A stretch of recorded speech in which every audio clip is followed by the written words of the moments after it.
นស្រឡាញ់បងស្រឡាញ់បងគឺជាបងតើហេតុអ្វីទើបអូនលួចមានគេតើលាក់យូរប៉ុណ្ណាប្រាប់បងបានទេឲ្យបងបានអងចិត្តអូនថាវាមិនពិតទេអូនមិនបានស្រឡាញ់គេគ្រប់យ៉ាងគឺមិនដូចបងគិត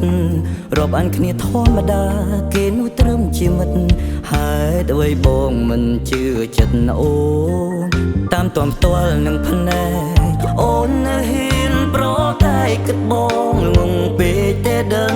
បើស្រឡាញ់គេចេញទៅ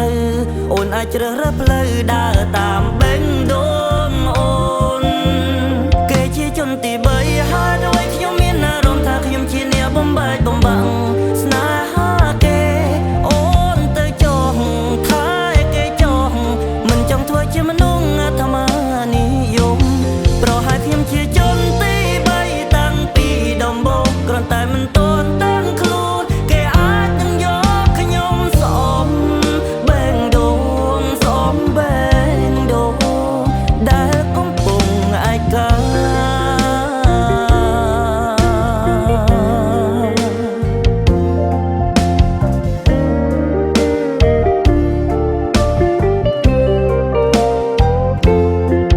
តាមទាន់ផ្ទាល់នឹងភ្នែកអូនហ៊ានប្រកាយគិតបងងងពេកតែដឹងបើស្រឡាញ់គេចេញទៅអូនអាចជ្រើសរើសផ្លូវដើរតាមបេងដូងអូនគេជាជនទី3ហើយដោយខ្ញុំមានអារម្មណ៍ថាខ្ញុំជាអ្នកបំបែកបំបាំងស្នេហាគេអូនទៅចង់ថាគេចង់មិនចង់ធ្វើជាមនុស្សអាត្មានិយម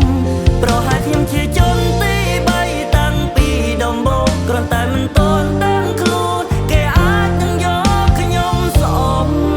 បេងដូងសំបេងដូងដែលកំពុងឯកាគេជាជនទី3ហើយដោយខ្ញុំមានអារម្មណ៍ថាខ្ញុំជានាងបំបែកបំបាំងស្នេហាគេអូនទៅចង់ថាគេចង់មិនចង់ធ្វើជាមនុស្សអាត្មា